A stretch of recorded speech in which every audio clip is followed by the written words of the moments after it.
Vegas. We're going to talk about to the family members of a young man that was killed out here a Thursday night by the Las Vegas Police Department. Circumstances kind of suspicious. The videotape proves a couple of things. So we want to talk to the family member first. With the young man name is Byron Williams, also known as One Punch. And I know you're laughing, but I have to keep it real. This is someone, you know. This is the daughter right here. Hi, my name is Callie Williams. I'm the daughter of Byron Williams. Um, uh, we get a call from the police department Saturday, and this incident happened Thursday. To come and view the body. That was the first time we even got a call from them. We go and view the body. Once we go in, we sit down with three other officers, including Sergeant Erickson. That's who originally called us Friday, actually. It was Friday, actually, he called to meet him down there Saturday. And we get down there, he played the video footage for us, and the first thing that happened was the video footage come on. The officer he was radioing it in to his dispatcher. My dad, he said he yelled out something to my dad, stop motherfucker, and my dad took off on his bike. After taking off on the bike, that's when the chase begins. My dad eventually ditches the bike. He gets over the first wall, then he gets over the second wall. By the time my dad gets over the second wall, the officer hasn't even cleared the first wall. So my dad was a good distance from that officer. So if my dad wanted to get away, I believe my dad could have got away. If the full video was out there, you would see that. My dad surrendered. My dad laid down on the ground. I don't think my dad thought that Metro was there to murder him. I think my dad thought he was laying in a familiar place so he could tell someone, call my wife. That's what he called my mother. So he can have witnesses. I believe that. I don't believe my dad thought that he was about to die by the hands of Metro. And then that's when it happened. My dad was laying on the ground. The officer finally gets over the wall. He's yelling, "Get on the ground, motherfucker. Get on the ground, motherfucker. Don't move. Get on the ground, motherfucker. Don't move." My dad, by the time he gets to him, my dad is already on the ground, face down, hands out. He wasn't trying to fight them. He wasn't doing anything. After that, the one officer grabs my dad's head, places his head down. On the side of, he placed his head like on the side of his face. One officer had his arms in the back of his hands. The other officer had, while having his knee at the lower part of his back. That's how it first started. Another officer had his legs straddled. So I don't see how they saying that he was resistant, and then that little part they showed with his hands doing all. Look, you need to show the whole video. I don't think my dad was resisting. At this point, he's yelling, I can't, well, he wasn't even yelling. He was gasping for air. I can't breathe. I can't breathe. Thank you. Can you say that again, please? So the officer had his knee in his back, gasping for air, I can't breathe, I need help, please, I need help. And that's when multiple officers arrived at the scene. So there's about 7 around him while he's screaming, I need help, I need help. You hear a female officer say, help, why? Ain't nobody coming for you. That's what you hear. And then you hear another officer say, you don't need no fucking help. You just out of breath. So He took off running. you took off running. That's what he said, You don't need, you That's don't need, why you don't you need out of breath, motherfucker. You took off running. That's what he said to him. as he's still gasping for air, I need help, and saying, I need help, please, I need help.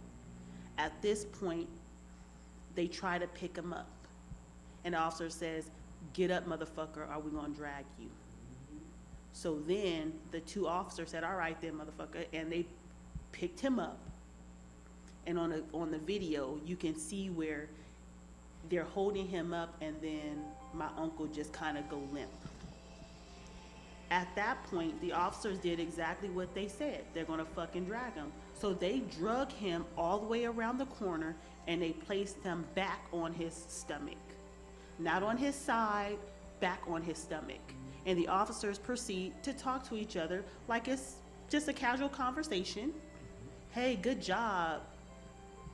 Yeah, and they just laughing, coking and joking. And then you hear another officer say, is he breathing? A different officer proceeded to put his knee down on the ground and put my uncle's knee up. And then another officer kicks him a little bit. And then another officer goes over there and leans next to his body and put his hands on it, and then looked up at all the officers, and every single one of their body cams went dark. At that point, we're trying to figure out what happened there. Next thing you know, and mind you, I think my cousin already said that this was still dark. It was still dark outside. Next thing you know, it's sunrise, lights are out, and the ambulance are there, and they're doing CPR on him. So there's a huge gap that's missing. We don't even know what happened. We can only speculate that he died, you know? The points are, they never read him, they never Mirandized him. They never said he had the right to remain silent, anything. They didn't afford him medical care when he said, I cannot breathe. It's protocol to put someone on their side. They never placed him on their side. Instead, they kept him on his stomach and proceeded to give each other high fives, saying, oh, you don't need any help. Shut up, motherfucker. We don't care about you, motherfucker. No person has a right to be talked to like that. No person has the right to be humiliated. No parent, no family, no daughter, no child, no brother, sister should ever witness police officers talking to their loved ones in a manner that the Metro Police Department talked to our relative. And what hurts me the most is those last words of the female police officer saying, ain't nobody coming for you. And I have a question for you too. How long was it before you knew his body was there, before you knew he was there? We're at the Yes, how long scene. before you received the phone call? That was, You didn't even receive. no, we never, that was my mom. My mom is the one who received a phone call, and that's because of somebody that was there. From a witness. Yes, from the Not even witness. from the Metro. Yes, Metro keeps saying that they knock on the doors, no one's talking to them. We have a witness, and that's how it's gonna stay, just like that. That's the person who called us. We were able to tell Sergeant Stevenson, Sergeant Erickson. We were able to tell Sergeant Erickson everything that happened on that video before we seen the video. So that's the reason why they're trying to drag my daddy through the dirt. That's the reason why they're trying to do this. And this happened on Thursday? Yes. The press conference wasn't even until Monday. Hello. No one reached out to his family to say he was murdered. This is the events that happened. It was an eyewitness. Captain Mama, what's her name? Yes.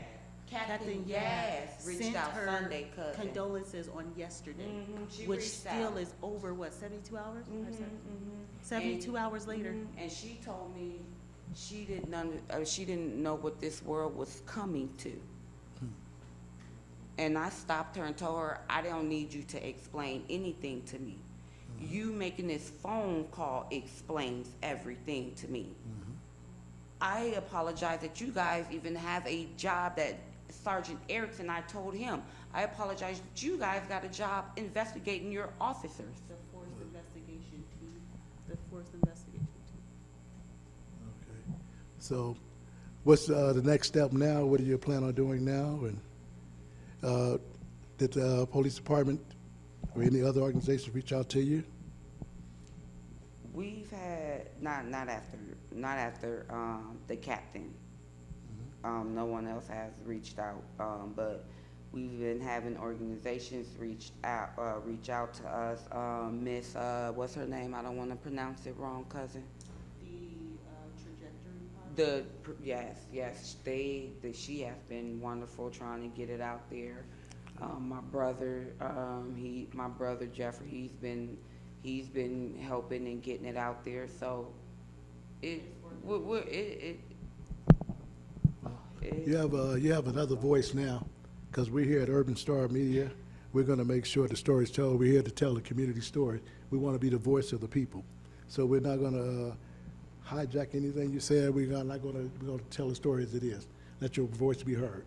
So I just want to encourage you to keep on going on and fight your fight, and you're not going to be alone in this battle. So this is Eli with Urban Star Media coming at you live from Las Vegas again with the unfortunate incident here with One Punch, Byron Williams.